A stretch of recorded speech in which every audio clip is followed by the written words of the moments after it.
We've just had our bike frame arrive, nicely packed up. So let's get it out nice and carefully and set it up and see what we can do for an inspection. So your first step is a nice thorough visual inspection. You want to make sure that as you go over the frame, you do it methodically in a specific sequence, so you actually don't forget to inspect any particular component on the frame. As you know, obviously the frame's only as strong as its weakest link, so make sure you've got some appropriate lighting, which we'll put on now. Helps to have some hand torch as well, so we can actually manipulate the direction that the light's going on, and it will actually highlight certain conditions and stuff like that. These frames, carbon fibre, obviously you've got to be a little bit cautious because frayed or loose fibres and stuff like that, they can give you splinters and are almost impossible to see under normal conditions, and removing is certainly not fun. So we'll use a rag to just wipe over the entire frame and just make sure that it doesn't catch anywhere or any loose fibres that are present. We might actually be able to identify it prior to them catching us. And make sure we go over the entire frame.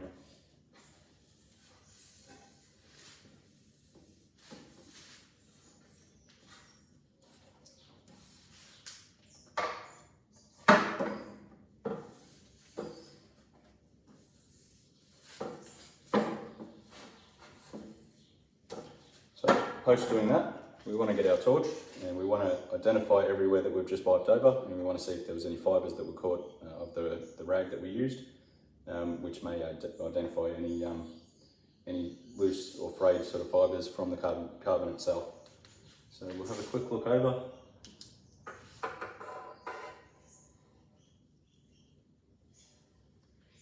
So you'll probably note that I'm splitting up the inspection techniques that we're using, and we'll end up going over the frame a number of times before we actually complete our inspection. So we're just looking for loose fibres that might have caught, so a specific condition as we go over it the first time.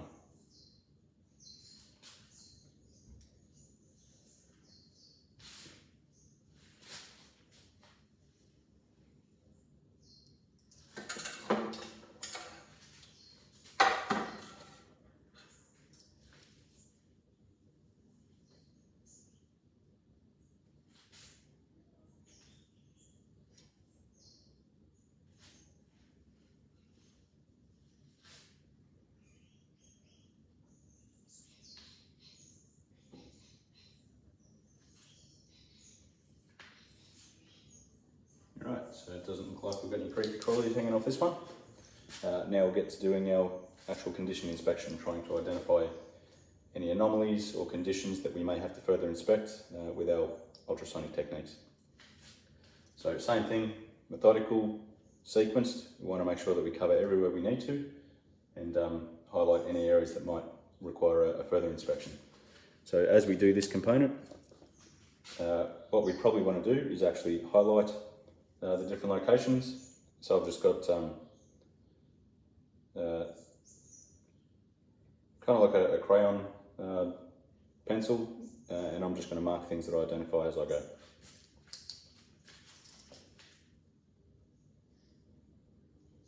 So we've got our typical scuffs and things like that. It's not particularly what we're looking for. With any excessive wear and tear, we would certainly mark up and have a better look, but typical sort of scuffs and light little buff sort of marks, we're probably not going to be terribly concerned with. So around the base here, we've actually got some craze cracking. There's probably a number of different things we could call it. It's just some cracking within the coating, either from induced stresses or from shrinkage on solidification and stuff like that. I don't think it would have been there, and an assumption until you investigate further, but it doesn't appear that it would have been a manufacturing condition. I would say it might have been due to storage, or these spikes actually had a hard life, and just the movement through the frame itself as it's being ridden might have led to that. So we'll mark that up and have a closer look later.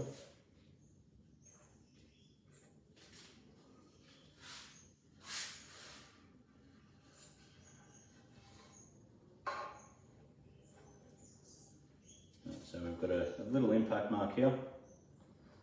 It's in an area that you'd expect an impact to actually occur, right in the middle of the main part of the frame on the underside.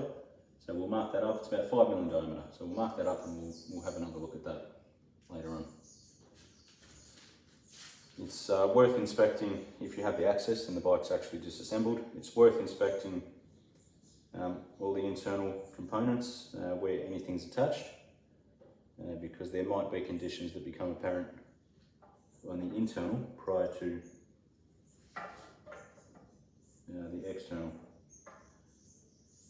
May also be worth getting a small mirror and actually sticking it down in that orifice and using the torch to look around and further up and see if you can see anything else on the internal side of the frame.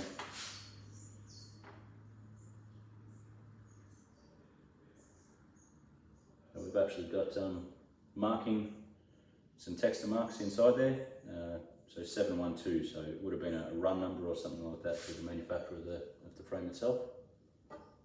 But nothing looks terribly out of the ordinary. We've got another small impact just up in the head stem here, so we'll circle that and we'll come back to that later as well. So the visual inspection component is probably one of the most important parts of the inspection that you're going to perform. It's going to highlight anything of significance which may warrant further investigation. Right, so we've got some of that craze cracking in the with the final top coat up at the top neck where the seat pole goes in. So we'll highlight that as well. And we'll have a closer look at that with our ultrasonics to see if there's anything beneath the surface. There's some minor scuffs and stuff. Like some minor little scuffs, and that would have been from working on the frame itself, disassembling, just typical maintenance sort of things.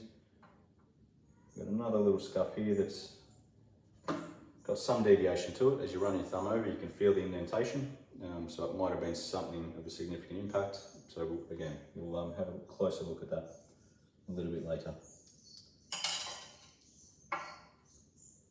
So that coating anomaly actually tends to go a little bit more extensive than what we first saw. So again, we'll mark up that whole area and we'll make sure that carbon fibre hasn't been internally affected.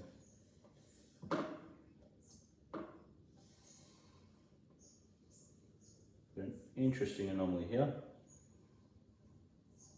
I would almost assume it looks like a previous repair that may have been performed. Just some visual or working sort of inconsistencies. Just as you move your torch around, you can kind of identify that. It looks like there would have been a repair, and that's just how they blended it in that particular location. So that and a little score just at the top of that as well.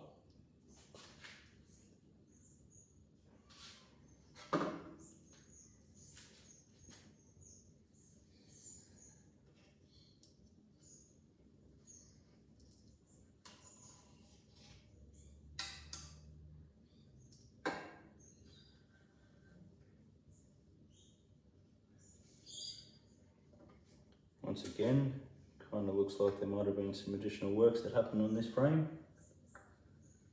So we're just going to mark around the outside, follow with the torch line where that extends to, and we'll have a closer look at that with the ultrasonics as well. There's nothing wrong with repairs if they've been done properly, but any work that's or repairs or maintenance that's been performed on the structure of the bicycle, or particularly on the frame in certain components, you probably want to monitor their condition and make sure that nothing adverse is sort of coming into light through continued use of the bike. So we'll mark it up and we'll scan over those areas and we'll just make sure that it's all fused in nicely and there's no voids or fissures that we need to identify and know about as we continue to use the bike. That side.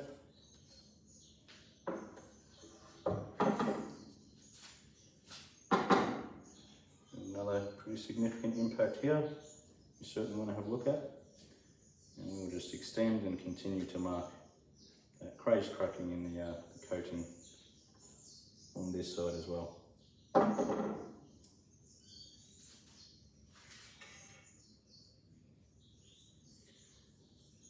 Okay, we have what looks to be a significant repair over this side. It actually appears to be a through crack on a certain area on the frame. It looks like there was a repair done. If I want to compare it to the condition or just the appearance of the other repair, I would almost assume that this might have been a home job, so it's probably a little bit more of a concern than what the other repairs are. So we will mark that and see what we can identify later with the ultrasonics.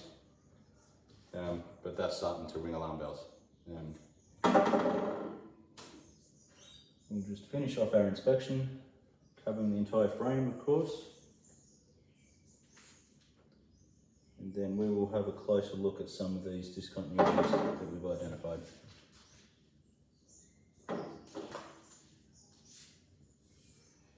So it's important to understand that we're not engineers. We're performing an inspection and we're basically trained and glorified data collectors. So what we want to do is we want to find everything and we want to input that into our risk matrix, and hopefully that provides some sort of indication on serviceability of the frame, or whether we need to actually contact someone who would be in a position to make calls about whether something is acceptable for continued use based on the location and the assumed stresses that the bike frame might actually undergo.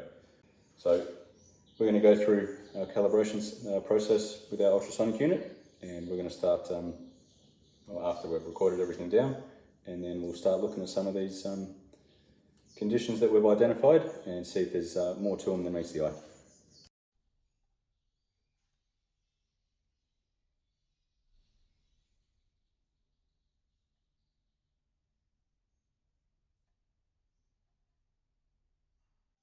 So this would be an example of standard little nicks and scuffs that you'd expect through normal use.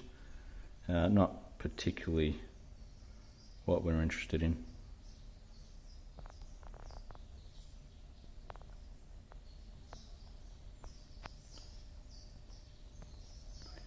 This one, however, seems to be pretty significant. It's certainly affected that top coating of the carbon fibre, and certainly warrants further investigation.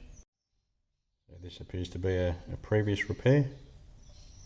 So we'll just mark up that entire area, and we're going to have a look and see if there's anything internally of concern. So this is another impact that we've identified. Obviously we want to make sure that there's nothing of additional concern underneath, so it might be just a superficial repair that may be required to be performed, but we want to make sure that there's nothing through the thickness of the carbon fibre. You can see by manipulating the light, it actually has a significant difference on what you can see. This is probably our most notable condition that we've identified. It looks like the frame was at least partially cracked through, possibly the entire way, and a very poor repair has been applied. So we certainly want to have a good look at that and see what we can identify in that location. Indicative size and area of the locations, so we can record it down the track. So those previous repairs.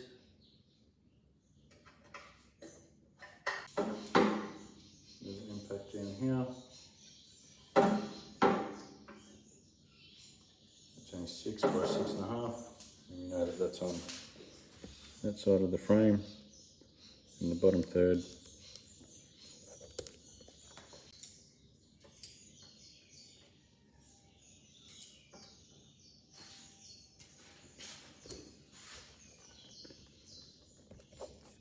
So we've got our items of concern noted up. So we've got our data to record down the track. So we just need that little bit more information to put in, whether it's aesthetics or whether there is actually internal features that need to be aware of or record within the data for the risk assessment process. So we'll go through our calibration, we'll get set up to the ultrasonics, and we'll go over all these areas of concern and see what we can find. Scanning and see what else we can identify. Of course, you'll have an appropriate coupling to use. I'm just going to be using soapy water because I know it's not detrimental to this component, and I haven't got any specific gel on hand. So we'll get some coupling on there. And we'll carefully scan over these locations, going nice and slow, back and forth. We'll make sure we've got a minimum overlap.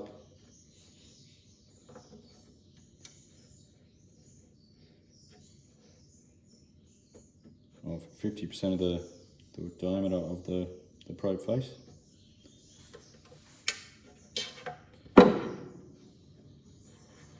Going around the curvature is always going to be a bit of a limitation, and we want to make sure that we keep the probe as perpendicular to the entry axis as what we sort of can. We will lose some sensitivity in those locations. There's not much you can do about that.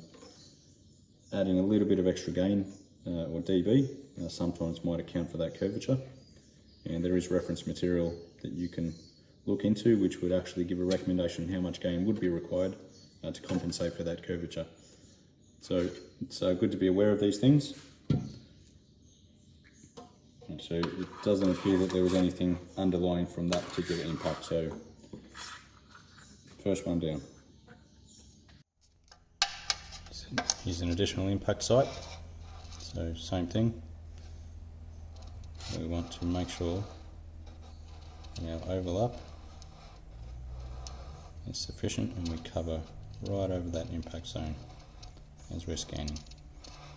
And don't be scared to stop and have a good look and assessment. Manipulate your probe, make sure that you're getting the correct contact and the best response that you sort of can on your ultrasonic unit to make your assessment.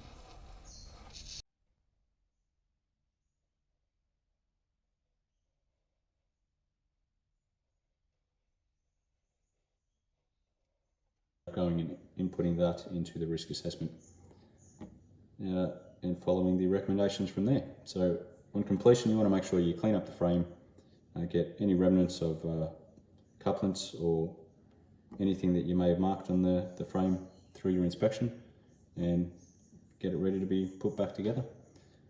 If there's anything that wasn't covered in this video, feel free to contact Cycle Inspect, and I'm sure we could assist with any troubles that you might have.